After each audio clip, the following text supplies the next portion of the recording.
Good evening, everybody.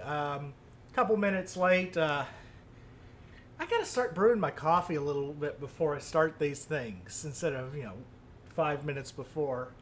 Um, but anyway, let me know. Make sure everything's coming in properly through the stream.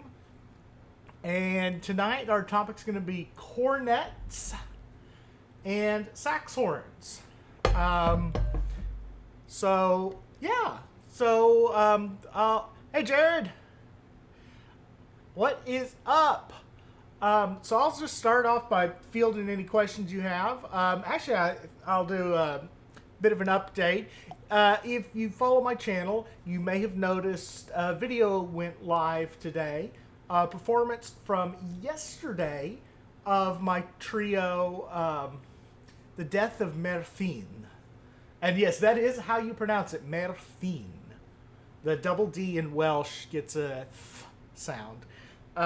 Anyway, The Death of Merfin was for bass oboe, heckelphone, and bassoon. And it is perhaps the very first time that a bass oboe and a heckelphone have ever had individual parts within the same piece of music.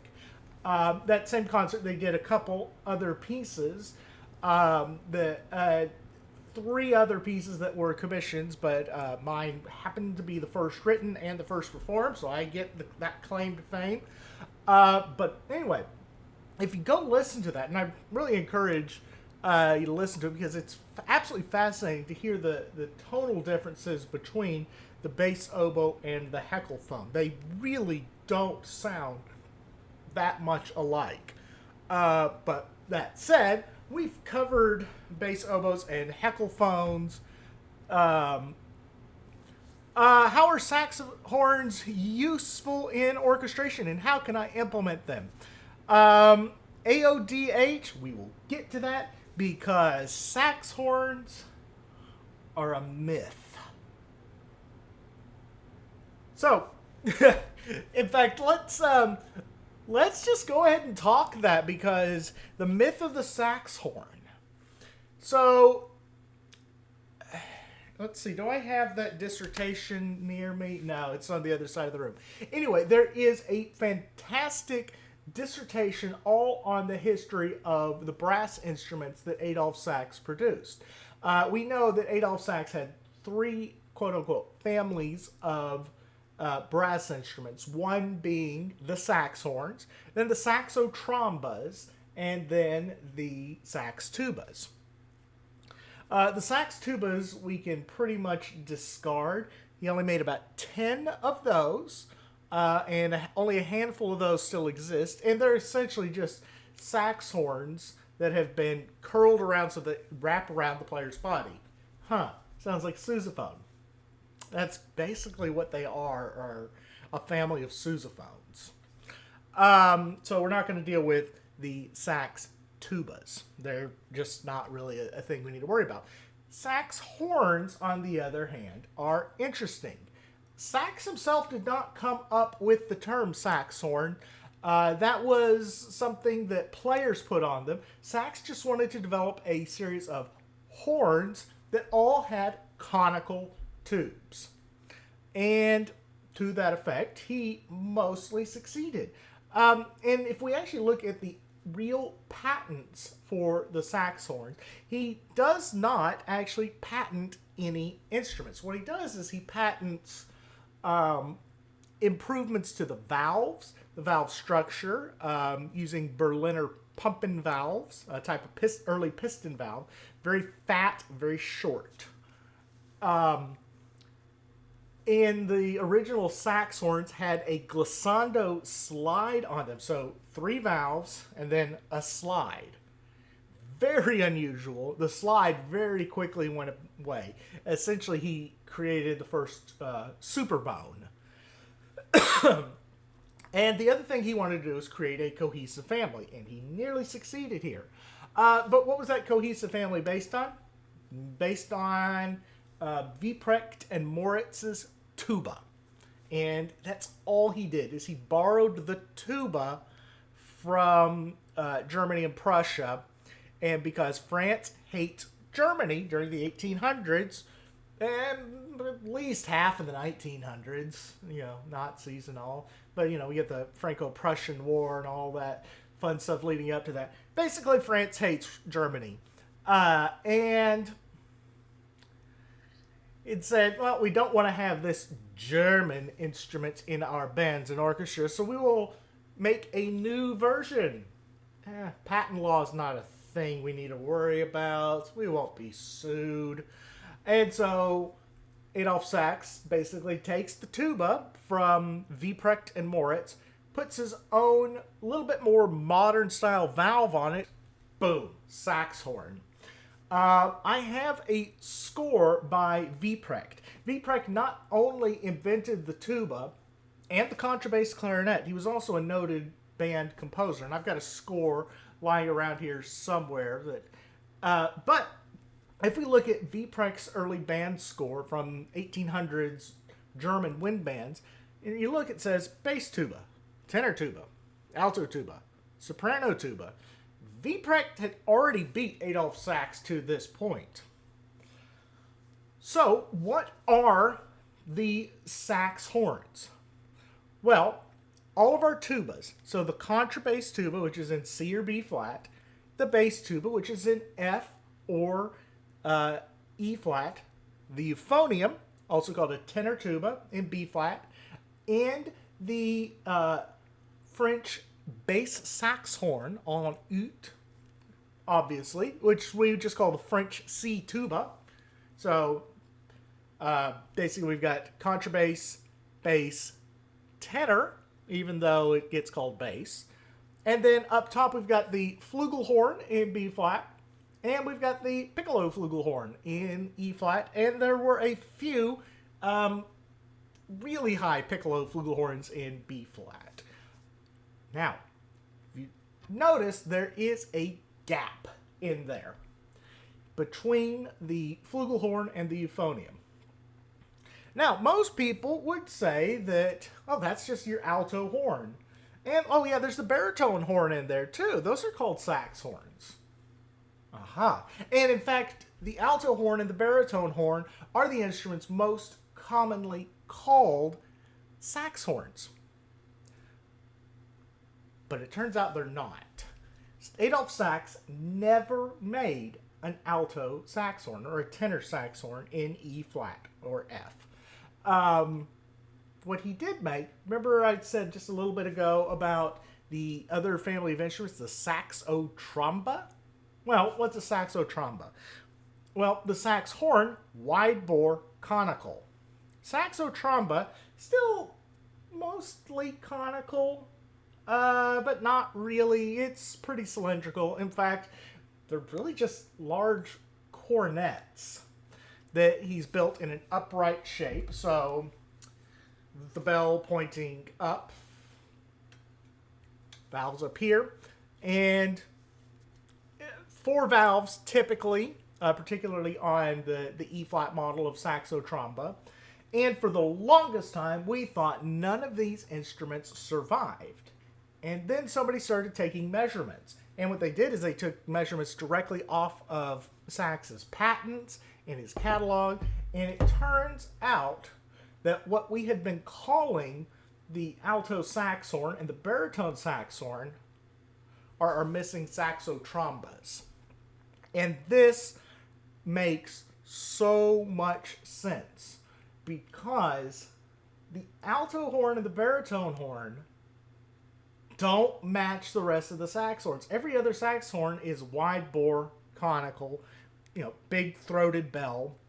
They're tubas, but not the...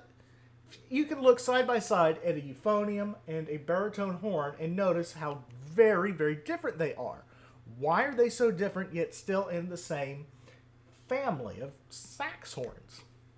They're not. So Adolf Sax, in his infinite wisdom and marketing ability, just basically said, well, we'll just take these saxhorns and these saxotrombas, put them all together, one family, saxhorns, done. It's got my name on it. We approve. And thus begat the family of saxhorns. Now, in my book, I discuss this, and then I basically discuss the fact that basically today we just need to abandon the name saxhorn entirely because the instruments that have been called saxhorns either fall into tubas or they fall into cornets. What's a tuba? It is a conical bore instrument that is conical throughout the majority of its length and can easily play the fundamental. A cornet is about half cylindrical, half conical, and cannot play its fundamental, though the larger sizes can just because of a little bit larger mouthpiece. This cornet right here, if it were in working shape, would not be able to play the fundamental, the pedal tone, with ease and with a musical sound. With that said, that's a long introduction to your question, how are saxhorns useful in orchestration? If you can score for a euphonium and a tuba and a flugelhorn, you have just scored for saxhorns. And it is as simple as that. All saxhorns are tubas. Whew! Okay, that is a long-winded discussion. I want to remind everyone that there is about a 20 to 30 second lag between when I talk and when you see it. So I am just now seeing where I hold up the cornet. That's about how long of a lag there is.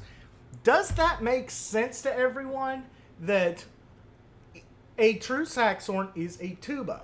Therefore, there's no reason to talk about saxhorns, because we can just talk about tubas. Everybody should universally understand what a tuba is.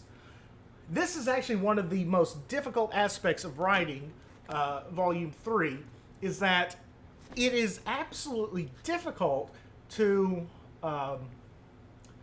define what each instrument family is. Because with woodwinds, that's super simple. We know what a clarinet is, we know what a saxophone is. We don't really have to define what makes a clarinet a clarinet. I mean, we do at some point. But with brass, we have to define its bore shape, its mouthpiece, cup diameter or cup depth, and all that fun stuff. And brass instruments get blurred, which is going to be a recurring theme for tonight's topic, is brass instruments get blurred. All right. Hey, Braden. Hey, Sweeter.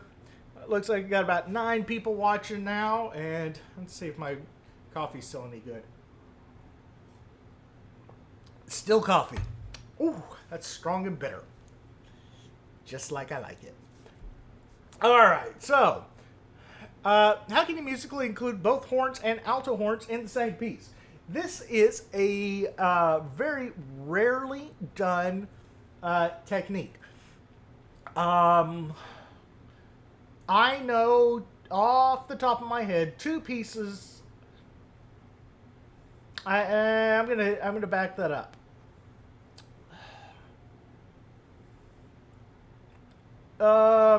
So I have scored for alto horns and horns in the same piece once. And that's Symphony 2, The Forest of Dreams. So there are 2 alto horns, 2 alto horns, 2 baritone horns in the piece, and then 6 horns. And I use them. So I've got the 6 horns playing, and then the 4 alto baritone horns, and they really don't have a lot to do with each other. They'll fill in, some of the same roles, but they have different tonal functions. And if you're thinking about the instruments from different tonal functions, and in particular, the alto and baritone horn are going to have a lot more facile technique. Just they can move their valves quicker. The instruments are more agile than the horns, and that in itself is a good way to start thinking about their characteristic. So I agree with you that euphonium is a tenor tuba, but aren't there a few instruments made under that name specifically? Do they have distinctive build characteristics or anything. I haven't investigated it, honestly. Okay, so difference between a euphonium and a tenor tuba is virtually none. So all euphoniums are tenor tubas. Theoretically, not all tenor tubas are euphoniums. So it's, if we have a Venn diagram, let's just see if I can do this. All right, Venn diagram here. And so I've got my circle here. And we're going to label this as tenor tuba. And within the tenor tuba category, we're going to have a bubble here for euphonium. All right, so euphonium is a tenor tuba. Over here, and with perhaps a little bit of overlap, we'll have the French C tuba. So the French C tuba and the euphonium. And I'll get this a little bit closer so you can see it. Yeah. So the French C tuba and the euphonium are basically just a step apart. The French C will have 4 to 6 valves. Traditional French ones have 6. Modern ones will have 4. Some modern French Cs are actually in B flat. And you've also got, pretty much overlapping, is the German rotary.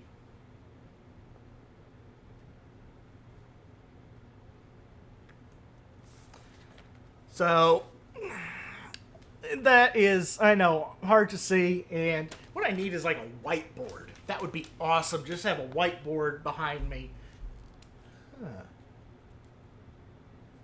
I might look into that, because actually all I'd need to do is just go get a cheap shower board at Home Depot or wherever. It surprises me that euphonium isn't a permanent member of the orchestra. Yeah, it is. It has to do with the stop of orchestral growth at World War I. World War I was basically the end of all orchestral growth. But that's a topic for a different time. Yeah, French C is fascinating. Let me see. I've got photos of it in here. Yeah, there it is. So here is a French C tuba. It just happens to be that the my tuba specialist that helped me out is a French C tuba specialist. He did his dissertation on the French C. Are there any modern American band pieces that use alto horns instead of horns purely for its tonal color rather than as a substitute? No. Not instead. Again, the only piece I can point to modern is my own Symphony to the Forest of Dreams. And it's... If we go back, though, much earlier, we can find a piece like Schmidt's Dionysiacs that has 2 F horns and then 3 alto horns. I believe some of the Rimsky-Korsakov pieces for wind band will have both, like 2 horns and 2 or 3 alto horns, but they're also scoring basically for a full section of Saxhorns. And of course, we know that there are a handful of pieces that include both euphonium and baritone horn. Speaking of brass in C, I really like the Fiskhorns used in Catalonia's dance band tradition. I don't think it's Saxhorn lineage, it's a baritone flugel. Okay, so remember this. Flugelhorns are Saxhorns. So our modern flugelhorn, the piston valve flugelhorn, is a soprano saxhorn. That's pretty much undisputed fact. And so if you can't differentiate a flugelhorn from a saxhorn. So yes, it is in the saxhorn family in that It it's basically a three valve euphonium in C bell front. I have seen one Fiscorn in my life, but the Catalonian tradition is absolutely fascinating. And the band that they use is called a cobla. Um, and the cobla consists of it's a very rigid instrumentation, and like six of the players use instruments that aren't used anywhere else. So one, of course, is the Fiscorn, or are there two Fiscorns? I can't remember.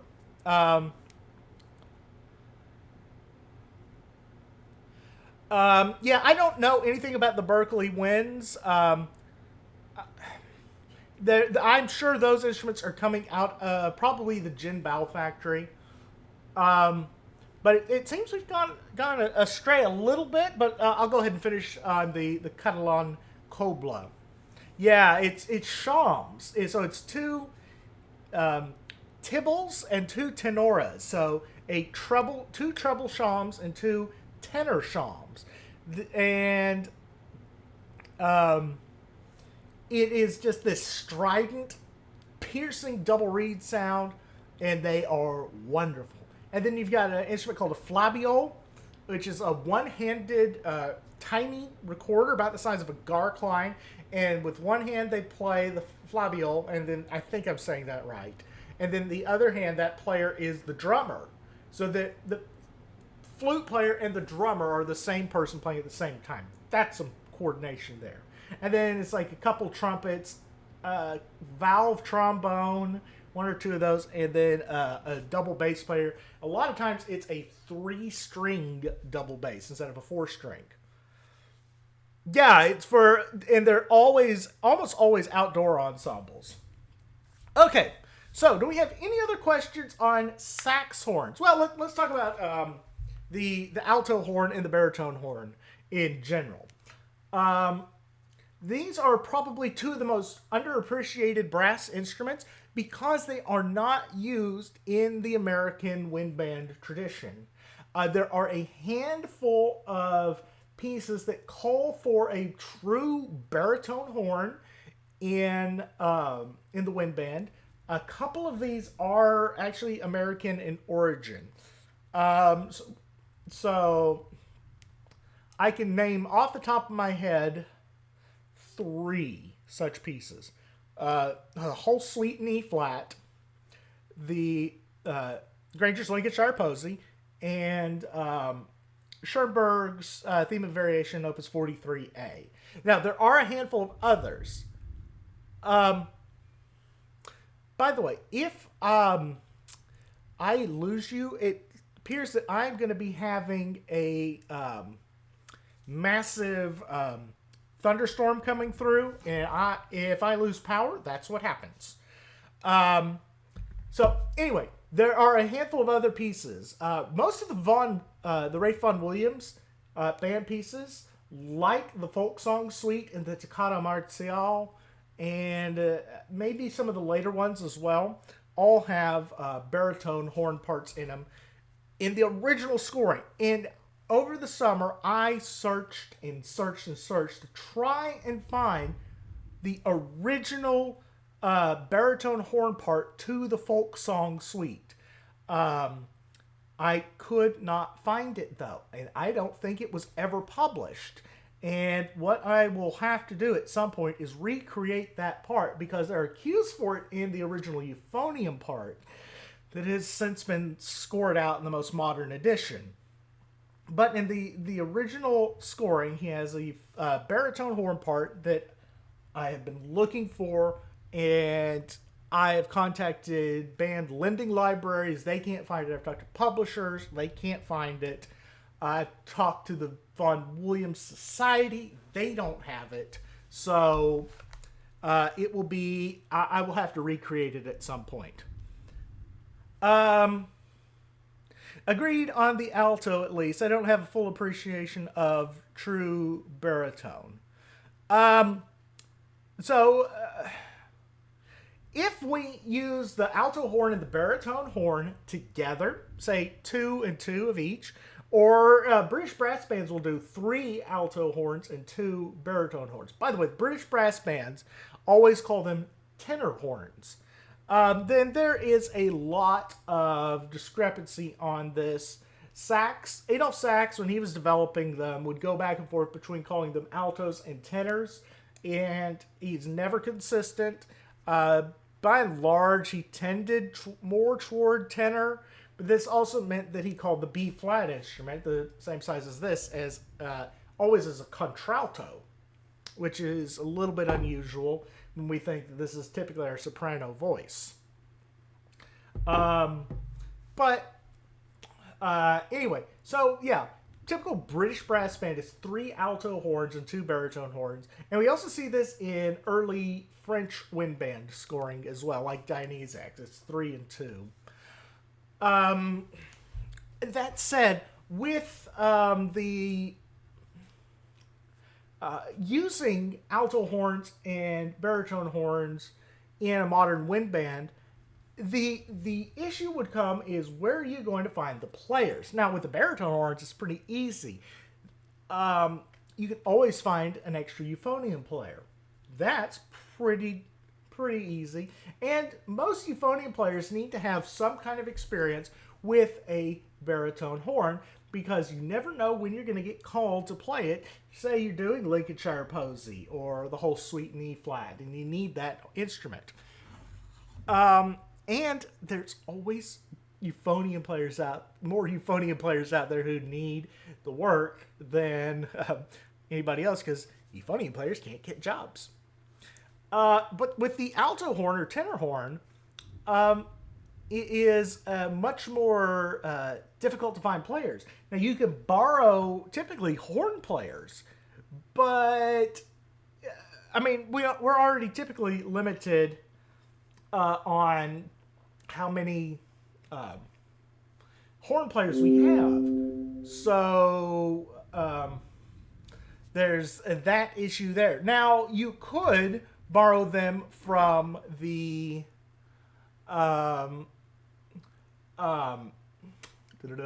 trumpet section, and that would probably be the most beneficial. The issue with that is the mouthpiece for the alto horn has the same shank size as your trumpet.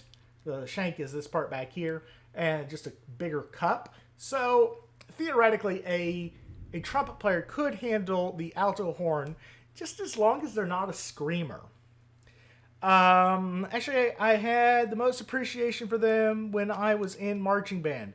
Alto horn would be an easier transition for a cornet trumpet player than to French horn. And the other way around, too, I think, yeah. Alto horn is just basically going to be played, well, in fact, not basically. It is a large cornet just pitched down a fifth from our standard B-flat cornet like I have here. They follow all the same proportions. It's starting to sound like it's getting nasty outside. Man, that's a lot of thunder. I don't know if that's getting picked up on the microphone or not. It's like rolling bass drum outside. Awesome! That's good composing weather right there. So a couple mediocre trumpet players do great on mellophone. Okay, mellophone is an interesting subject. It is one of those instruments that falls really into no specific category. Some people could say it is an alto cornet, but it's built on flugelhorn proportions. It is just a world of mess. And then it's got this oversized horn bell.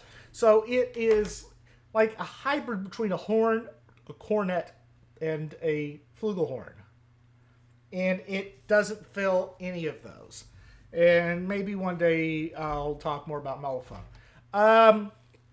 But I think that including a section of...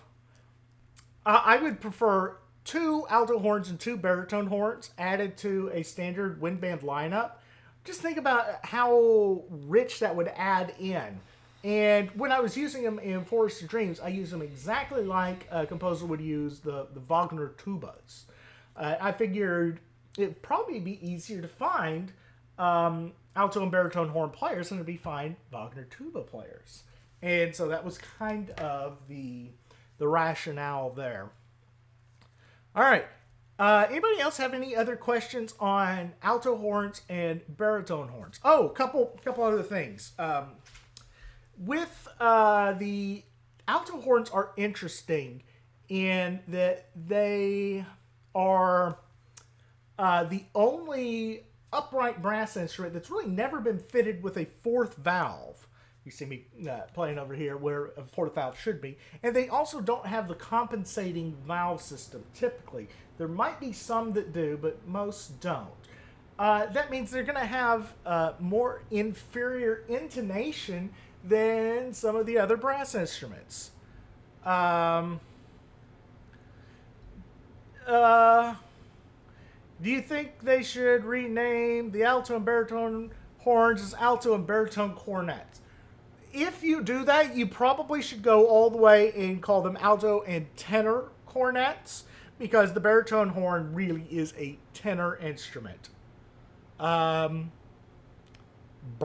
isn't a word, but thank you for joining the chat. I'm not sure exactly what your question is, Eli. So let's talk. If nobody else has any questions on that, and we can always come back to it, we can move on to cornet itself. And man, my fingers smell like brass because I've stripped all the lacquer off of that one. So cornets, they are a dying breed in the American wind band. Surprisingly. Yes. So hopefully one day we'll get the alto euphonium we've talked about before, make it a 4 or 5 valve model. You only need 4. If you use the compensating system, 4 is the maximum number of valves you need. Any more is just overkill. And I talked to an instrument repair tech today about that. He's a woodwind guy, so I kind of baffled him on that. But, okay, on to cornets. So, what is a cornet? Well, I've got one here. This is what we call a long model cornet. Okay, as a euphonium baritone major who has dabbled in both trumpet and alto horn, I really find the alto horn very underrated. Unfortunately, my instrument is a cheap one, so it doesn't play great. I would suggest upgrading the mouthpiece. At least get a good Dennis Wick mouthpiece for it, and I bet it will play a lot better.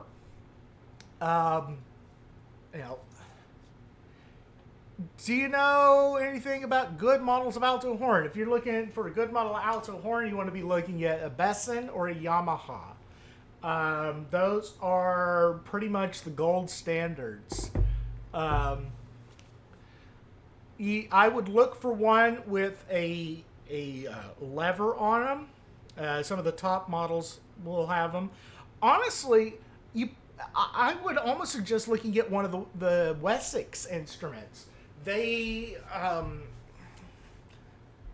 I think the top model Wessex will have that adjusting lever on them, and they're going to be like a quarter of the price of Besson. And probably. And if it's not your primary instrument, I don't see why you need to be spending that amount of money on a top of the line Besson Prestige or a Yamaha Neo. Okay, I'm just gonna continue to check the radar here, just to make sure I'm staying safe.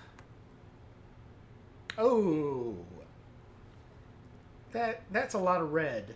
Okay, we'll see what happens. Anyway, yeah.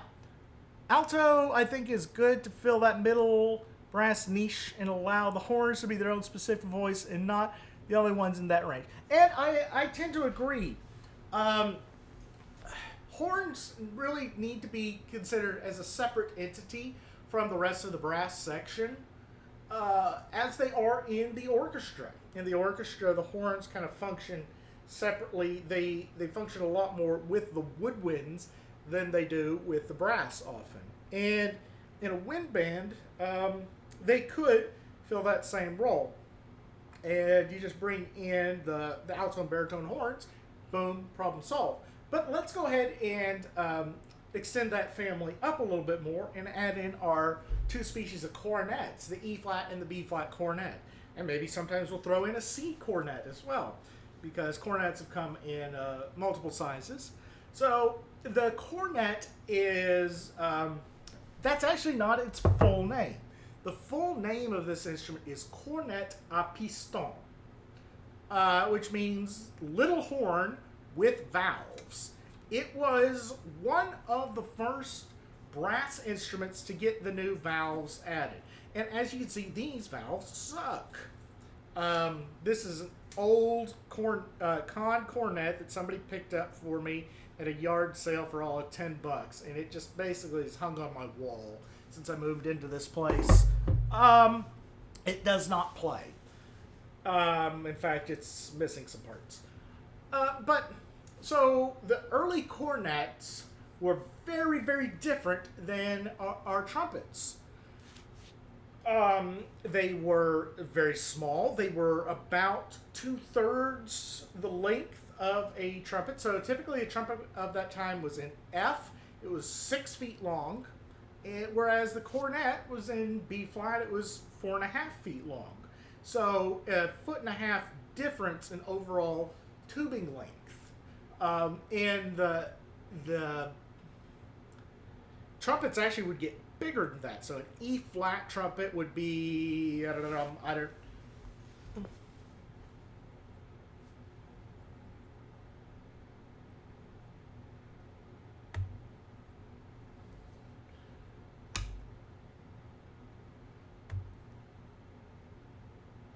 I bought a cornet from 1948 on eBay for $50 Canadian, and the condition it came in, I could easily resell it for $175. Okay, so we'll get to cornets from that vintage here in just a little bit, because there's a really weird phenomenon that happens. So cornets and trumpets were very, very different. To kind of show you one of the main differences, what I have here is a trumpet mouthpiece. And will it fit into my cornet? It won't even go into the receiver at all. And sorry, I have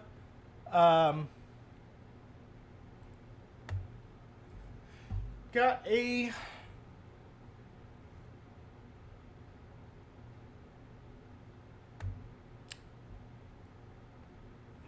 spammer on the channel. Lovely.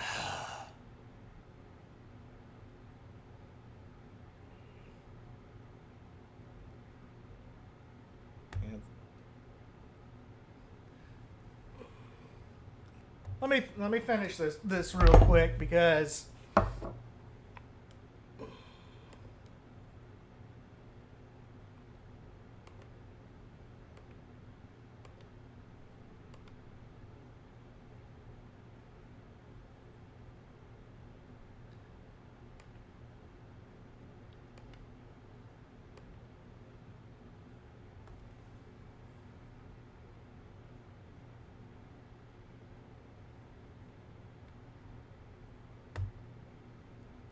oh yeah, no, it was successfully filtered out on your end. Well,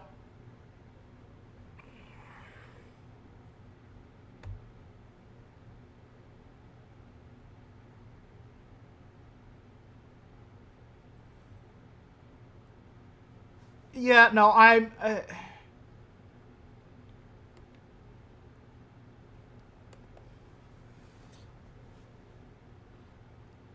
having to delete them.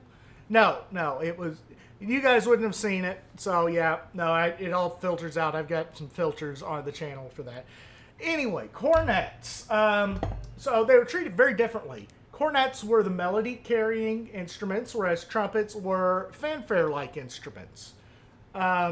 The French particularly would use both cornets and trumpets in their orchestral works, and it caught on very quickly within the wind bands. In fact, if we go all the way forward to John Philip Sousa, Sousa's early band the upper brass section was all cornets. So you'd have four B flat cornet parts and an optional E flat cornet part way up high.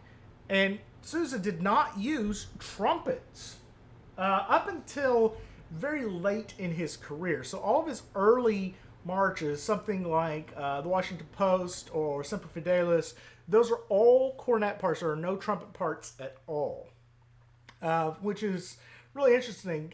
So he's using all of them as melodic instruments.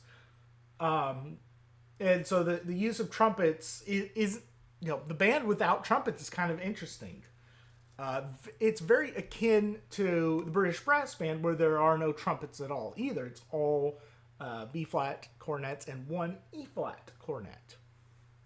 We probably should talk British Brass Band at some point, but we'll get there. Anyway, so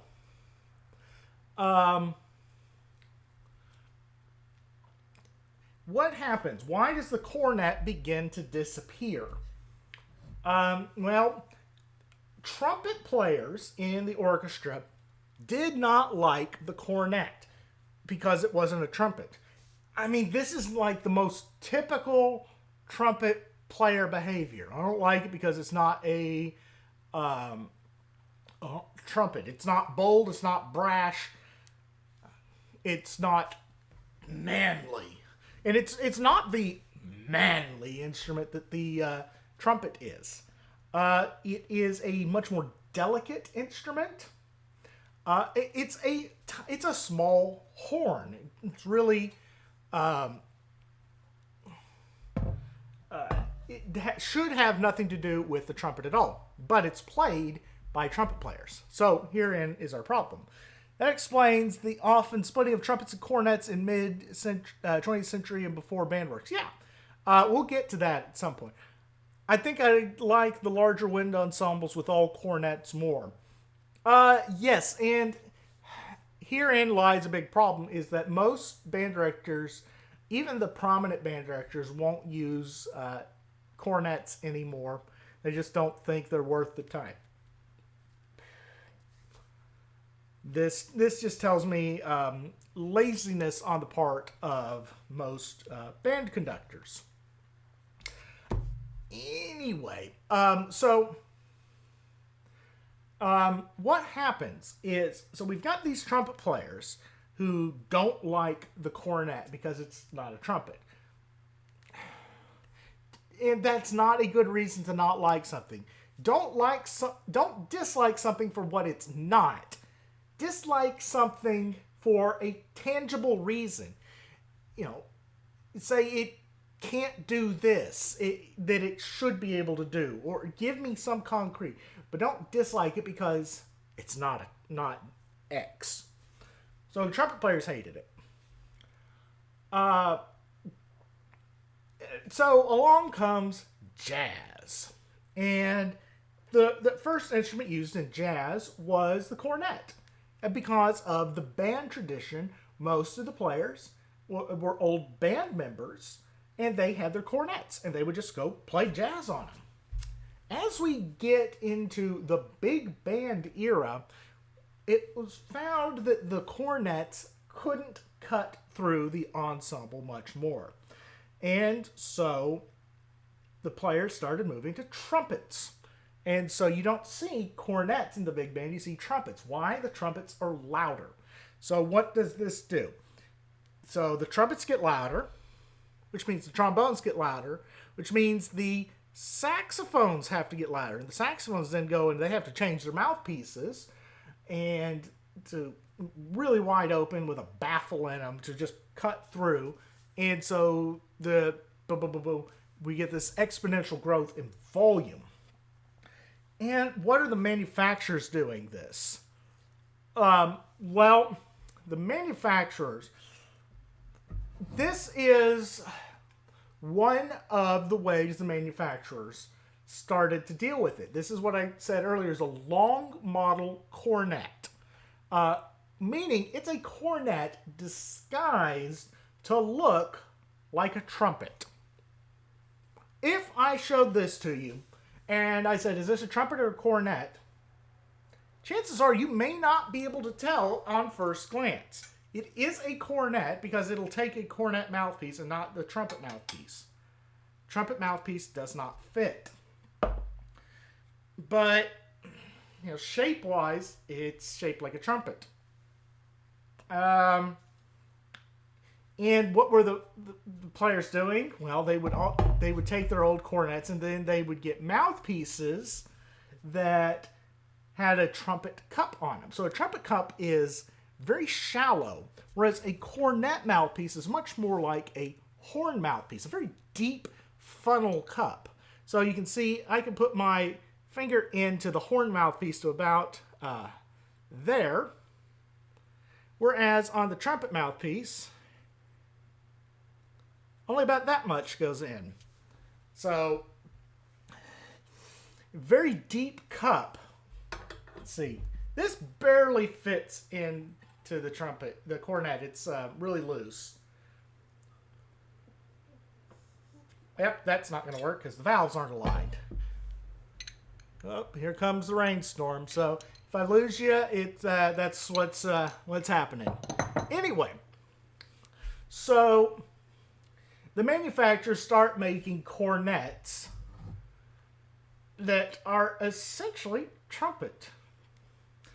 Well, we need to go back a generation from that, because what were the trumpet manufacturers doing in the late 1800s? Well, about 1890 or so, there's this newfangled thing that they have invented called the B-flat trumpet.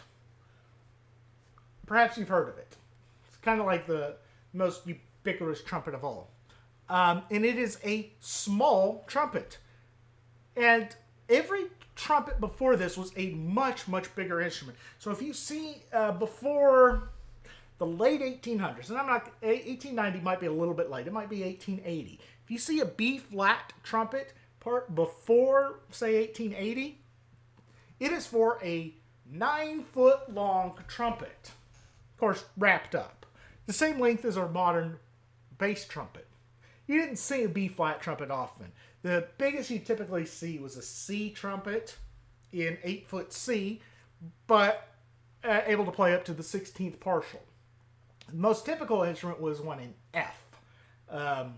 So in 6-foot F. Well, the composers loved these instruments because they're just this huge, heroic sound. And players didn't like it because they missed most of the notes. So the notes were more difficult to hit because they're having to play up to the 12th, sometimes even 13th harmonic, and occasionally all the way up to the 16th harmonic. And it becomes very, very difficult to control these, just like on a horn, but an octave higher. So they decided, man, you know what? These cornet players have it easy. What if we just make a trumpet in cornet shape? Boom. The birth of the B-flat trumpet. It is basically a trumpet. So it is a trumpet cornet hybrid.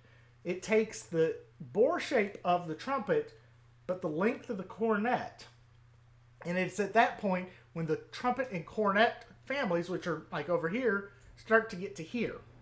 And then we take the 1920s, 1930s, when instruments like this start getting used, and it gets even further.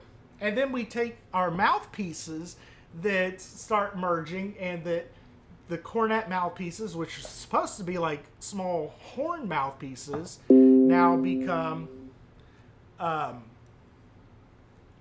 more trumpet-like. Now our two instruments are here, where they were here because of manufacturing differences, we get to instruments that are almost inseparable from one another.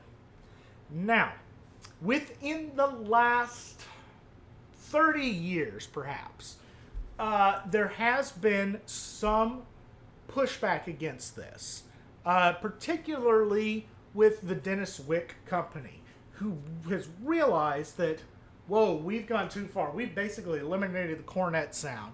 And this is particularly important for the British Brass Band, which is one of Dennis Wick's, the company's, biggest clienteles. And basically what they did is they went back and looked at the old vintage cornet mouthpieces from the 1800s, early 1900s, and said, we need to redesign this. We need to remake this.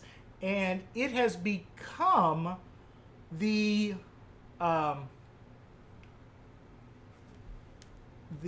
standard cornet mouthpiece. So whereas throughout the 40s, 50s, 60s, and 70s, and into the 80s, you get a cornet mouthpiece, it's going to be basically a trumpet mouthpiece, trumpet cup on it, and your cornet's going to sound like a trumpet. Well, with these new Dennis Wick mouthpieces and other companies who have done the same thing, we now have true cornet mouthpieces again that have the much more horn-like funnel shape. So the cornet sound has begun to return, which is a lot to say. So we started out trumpets over here, cornets over here. Then the trumpets move in, say, no, we want to be more cornet-like. And the cornets say, well, we want to be more trumpet-like. And then say, oh, you know what, we're going to be even more trumpet-like. So we're going to change our mouthpiece. And so we're here, but now we've moved back to here. We're never, and what's further is this style of cornet is really no longer used much. So we've gone back to the traditional, what's called a shepherd's crook. If you look at this part right here, a traditional cornet will dip down and back up. This extra bend provides a little bit more resistance. It won't be quite as free blowing as this instrument. And that's much closer to the traditional. So we've now moved our cornet back over here. And now we have a goodly amount of room between lefty and righty. At this point, is the flugelhorn a second cousin? Flugelhorn, think of flugelhorn as a soprano tuba. And if you think of flugelhorn as a soprano tuba, you will never be confused.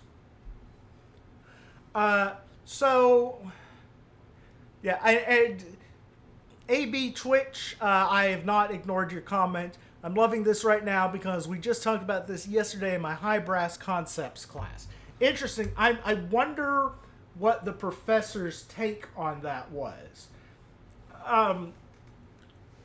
There was a time, particularly when I began band, cornets were used exclusively in the high brass section for the beginner band because they were thought to be easier than trumpets. And technically, a cornet is easier than a trumpet. It doesn't have as much back pressure on it. It's a little freer blowing. By the end of the year, one kid in the beginner band could play trumpet. And then the other 20 or so were still on cornet. I kind of miss those days but at the same time, for a long while, the cornet got the stigma that, oh, it's just a beginner instrument. We don't need to worry about a beginner instrument.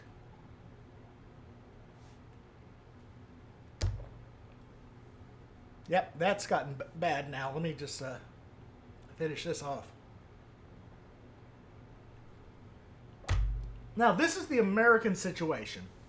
If you are from England or Australia or anywhere that has this really strong brass band tradition, the cornet never died out. It was always there, and it's almost the reverse situation, in that trumpet players were almost shunned from the British brass band. They are not allowed in, and you are laughed out of town if you bring a trumpet into a British brass band. The only cornet players I knew were using a family instrument treated 100% as interchangeable. Sounds about right, yeah. He loves using cornets when called for in the score, so he's definitely a pro cornet guy. That's good to hear. And as a composer, what I will say is when I score for cornets, and I do score for cornets, I intend for them to be played on cornets. I am writing for that particular sound color. And go look at the great band pieces that call for both cornet and trumpet, and look at how the composers are treating the instruments differently. It's really pretty eye-opening to see. Look at Hindemith's Symphony in B flat, where he has was it 3 cornets and 2 trumpets, or is it 4 cornets and 2 trumpets? It's one of those two, and I can't remember which off the top of my head. But he's really scoring for them in very, very distinctive ways. I prefer the slightly softer sound of the cornet over the sound of the trumpet. Yeah, so do I. I love the cornet sound. I think Canada got too much American influence, and that's why cornets aren't a thing here anymore. Canada is an interesting case study. They are very, very British, but they're like American British. They even speak with a much more American accent. I'm curious.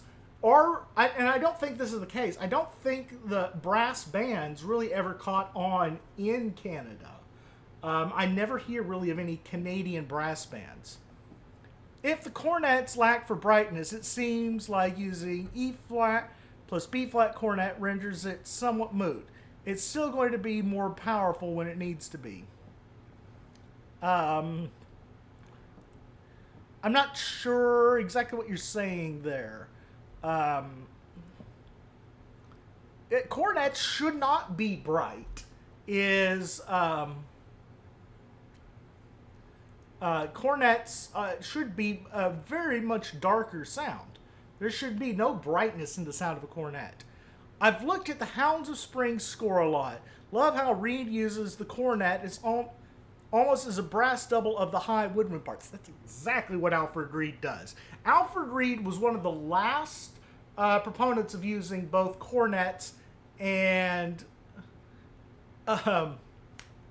trumpets. There's the Canadian Brass, which is pretty well known in the band world here.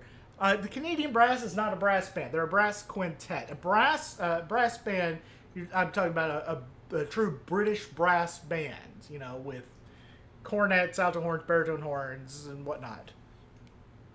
Not more powerful, just powerful enough. I feel like the E flat is as bright as a high brass needs to be, basically. Okay, we'll get to E flat cornet in just a minute, but I want to talk about Alfred Reed because he's fascinating to look at.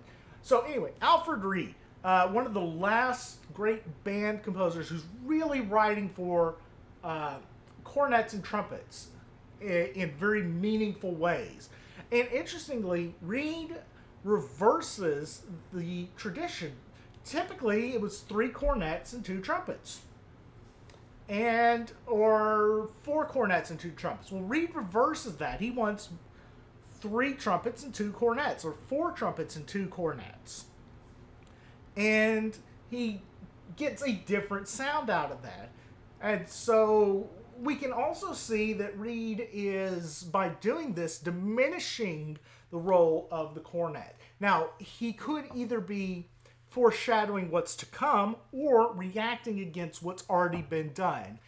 And it would need to you would really need to look in the archives of wind band performing in the 50s, 60s, and 70s to kind of look and see what the real trends were. My guess is most of the players were playing on trumpets, and Reed just was trying to hold on to the last gasp of the cornet sound. But Alfred Reed is a fantastic study of the use of cornets and trumpets. So E-flat cornet. This has kind of become one of my new brass obsessions. Um, the University of North Texas has a British brass band, and it's currently conducted by David Childs, one of the world's greatest euphonium players. Prior to that, it was conducted by Brian Bellman, one of the other world's greatest euphonium players. So we're kind of spoiled for good euphonium players here. So it's really funny when, at every brass band concert, Bowman shows up. So you've got two of the greatest euphonium players in the same room, and just like, hey, how you doing?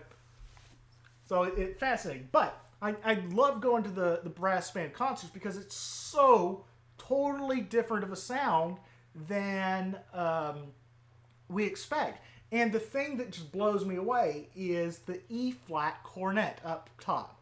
And it has become my absolute favorite soprano brass instrument of all time. And the player for those groups,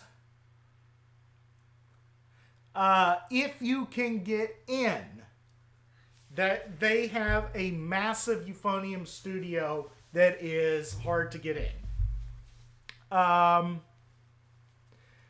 Yes, sweeter than anything. The Ohio State University uses a section of about 10 E-flat cornets. That I believe Michigan State may as well. But I know the Ohio State University does.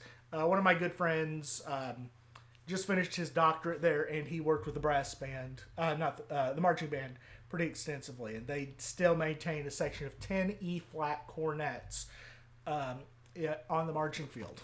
Bizarre, but that's the case.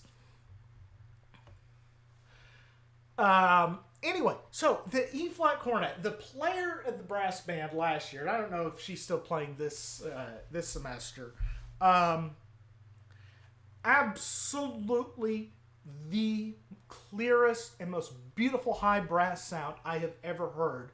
And I wish I could tell you her name, just a college student, but I mean, just this clear, gorgeous, soaring soprano. And I mean, just these counter lines up there, and just this florid rushing, and it is a sound that the trumpet just can't do. And it's like, oh my God, why did this instrument not survive in the modern concert band? I don't, and I cannot give you a good answer to that. It was used in early American bands. We know that for a fact. John Philip Sousa had an E-flat cornet in his band. President Woodrow Wilson actually once commented about the E-flat cornet. At one point he said, yeah, I could play every instrument in the band except the E-flat cornet. Man, I wish we still had a president like that. I mean, there was also the fact that he was, for the last year of his presidency, completely incapacitated, but there's that. And we had his wife as president. Fun fact, we did have a female president, Woodrow Wilson's wife. But I digress, and we probably shouldn't talk politics. I have never seen an E-flat cornet in person, but my local university has an E-flat D trumpet. Yeah, E-flat D trumpets are fairly common. E-flat cornets are really only used in the British brass band. There are very few instances of E-flat cornet being used outside of the British brass band as well. And notice I keep saying British brass band, but that's kind of the terminology there. There are a few other brass band traditions, but the British one is the most prominent. I know a single orchestral work that calls for E-flat cornet. Havergal Brian's Gothic Symphony actually calls for 2 E-flat cornets. No B-flat cornets, oddly. There is a choral work, piece for chorus and band by Anton Bruckner that has an E-flat cornet part, but that's getting really obscure there. What is it? The Germanenzug, I believe. I can look it up because you really want to know the name of that obscure Bruckner piece. Yeah, Germanenzug. It calls for an E flat and a B flat cornet, one of each. So, yeah. Piccolo cornet win. So a few piccolo cornets have been made in high B flat. Nobody really makes them anymore. I think it was basically discovered that the E flat cornet is about as high as you can really go with that. The higher you go with the more conical instruments, the more range it gets reduced.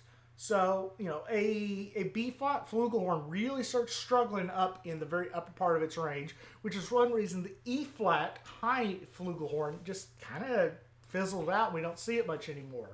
The E flat cornet works, but if we go higher than an E flat cornet, we start getting into some issues. There have been some high A flat cornets, a fourth up still, like the same transposition as the A flat piccolo clarinet, but those are really museum pieces now. I believe the colloquial term for them was a screech horn, and so when you get to something called a screech horn, brings back memories of Saved by the Bell.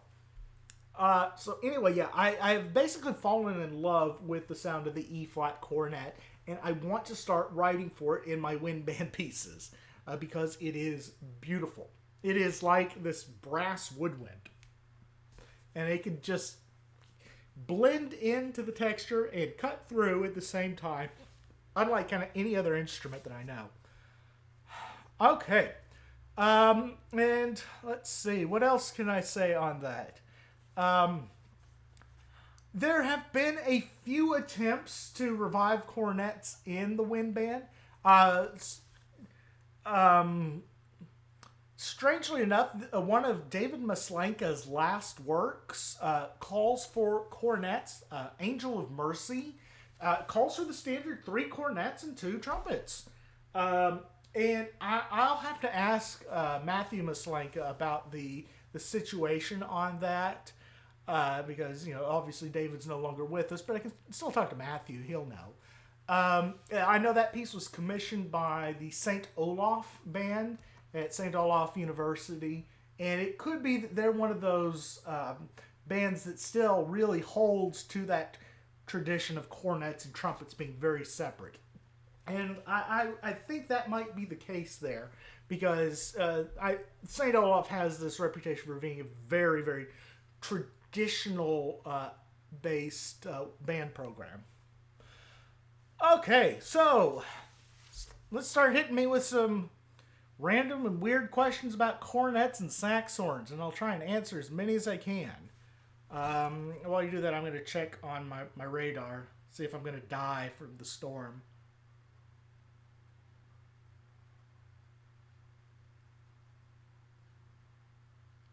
Nope, it's all going to go east of us. We're good. Okay.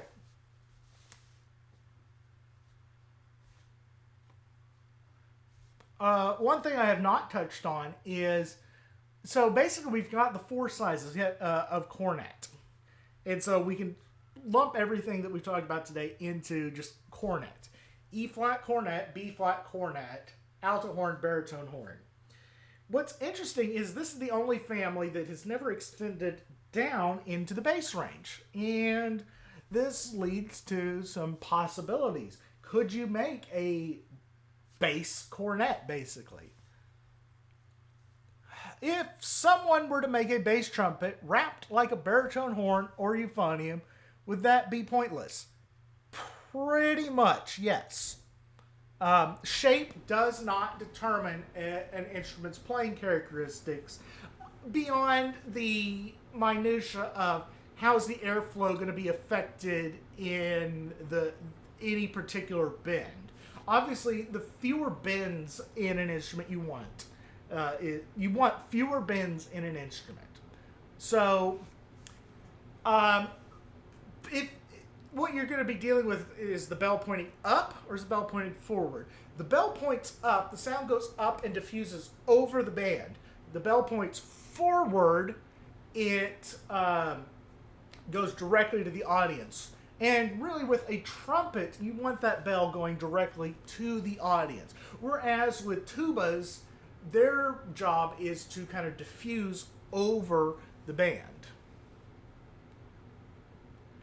Not to say that you could not make an upright bass trumpet, but again, it doesn't really serve the purpose you need. So in these kind of thought experiments, always think about what function is it going to serve. You have to have a function first before you have a form. A tenor trombone can usually cover that voice. Yes. That said, I mean, we can go all the way back to Richard Wagner, who we kind of credit with the idea of introducing a bass trumpet into the orchestra. And his idea was really to kind of separate the trumpet sound from the trombone sound. So if you look, his bass trumpet really is the bridge between the trumpets and the trombones.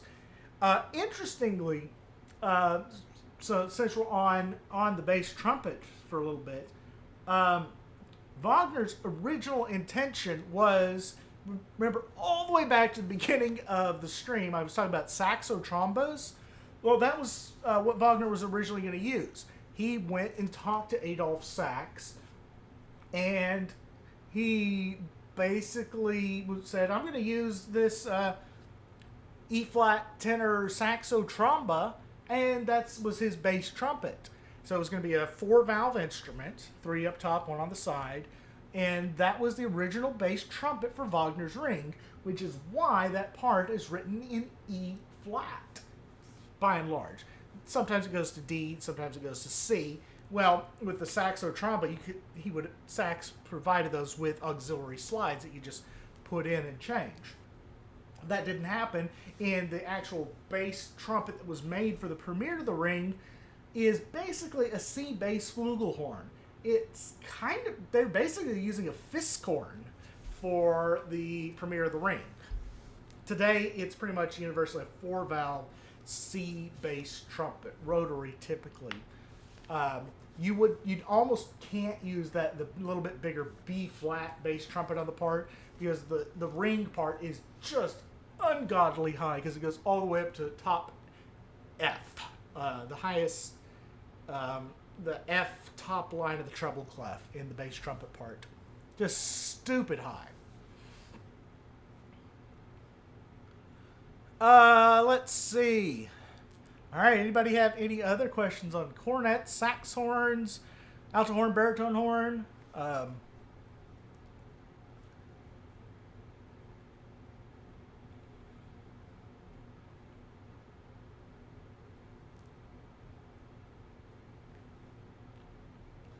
Not, it's pretty quiet in here, so might just call it an evening. I've been going about an hour and 15 minutes, so voice is starting to get a little scratchy, and I know there's that time lag on here. Wish I could do something about that lag, but I think that's anything about cornets lower than baritone horns, like on your bandistration site. Well, within the book, yes, I include. Let me show you what I put in here in the book. So I have this very little blurb right here, about 3 paragraphs on larger cornets, and I basically talk about why larger cornets haven't been made and the potential that these larger cornets could have. I don't go into the fact, like on the old bandistration side, that the travel tubas are basically cornets in shape, and I didn't want to get into the minutia of those details, but it's an interesting thought experiment, and it's something that a brass repair tech could probably make. Uh, Basically, I think what you would probably want to do is take a valve set out of a euphonium and then use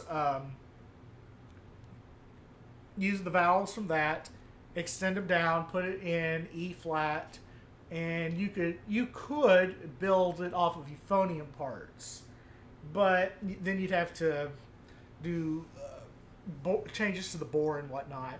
You would probably use something like a euphonium shank on the mouthpiece, so a little bit bigger than the baritone horn mouthpiece.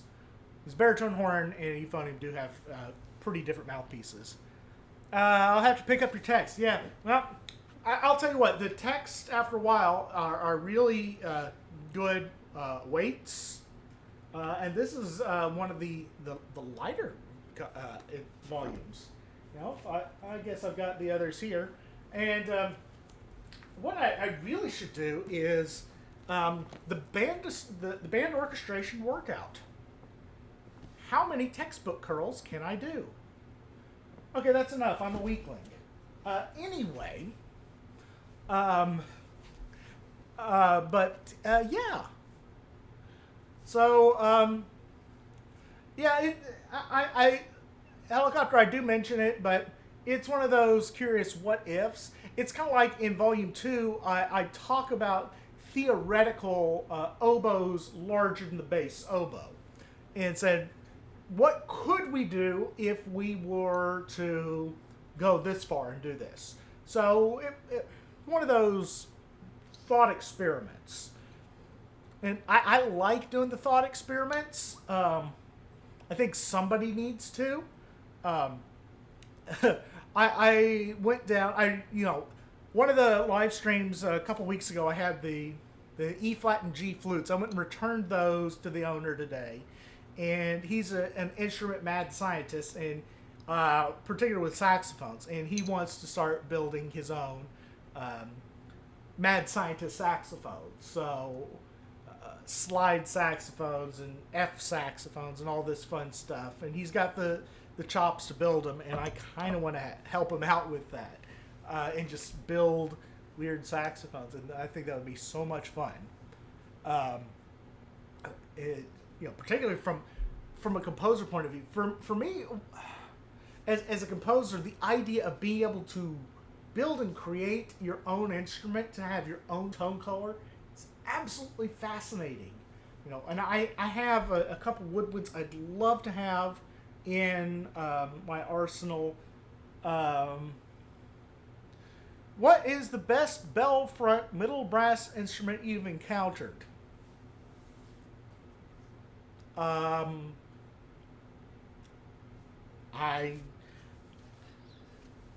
don't know. I mean, really, the only two that you commonly see are the mellophone and the marching horn. The mellophone in F, the marching horn in B flat.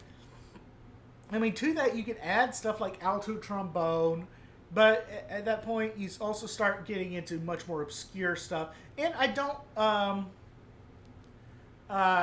like playing best. I don't like ranking things. Purely by my taste. If I had my druthers, I would. I probably would want an alto flugelhorn. Kenstel's marching alto seems to have had the most potential of those instruments, but I don't know. For me, instruments you've got to have the function first. What function does it serve? Does it serve that function well? If it serves that function well, it's the perfect instrument. If it doesn't, it needs improvement.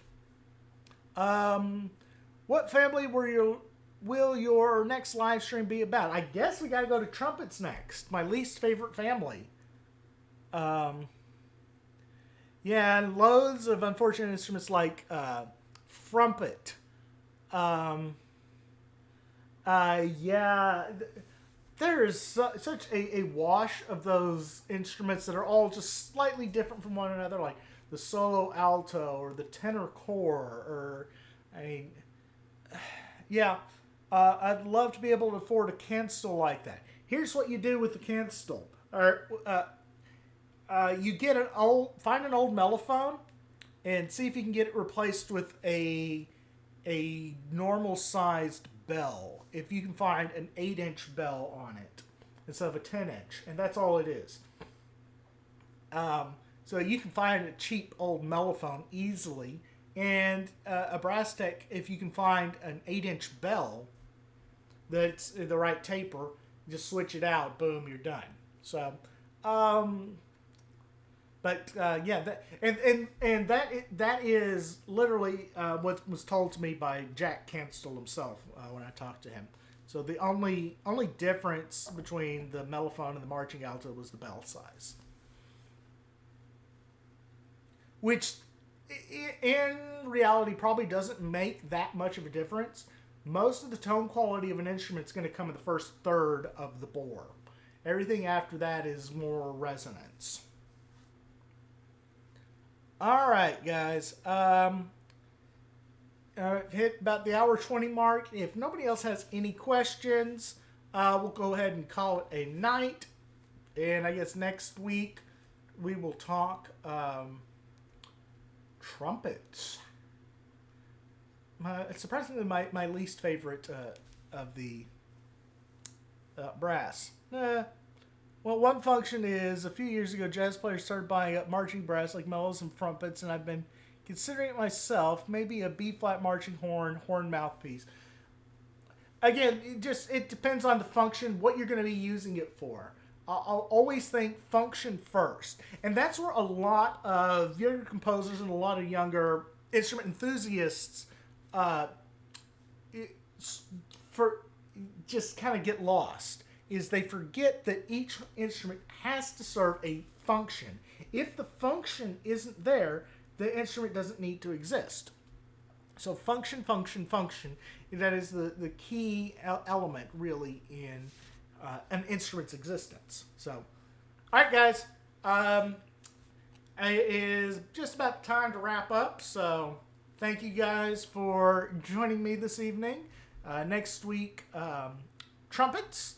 And I may upload a video or two. Oh, you know what? Somebody mentioned a couple weeks ago that if I would do like a Brett's Hot Takes, where I just talk for a few minutes about something I dislike in the band world. And I've been mulling this over, and I think I'm going to do it. Because I keep getting a lot of recurring themes popping up on comments on my YouTube channel, and I kind of like the idea of me just kind of ranting for a few minutes on a topic. But I may just start a Brett's Hot Takes segment on the YouTube channel, like once a week or so. But anyway, I will talk to you guys next week.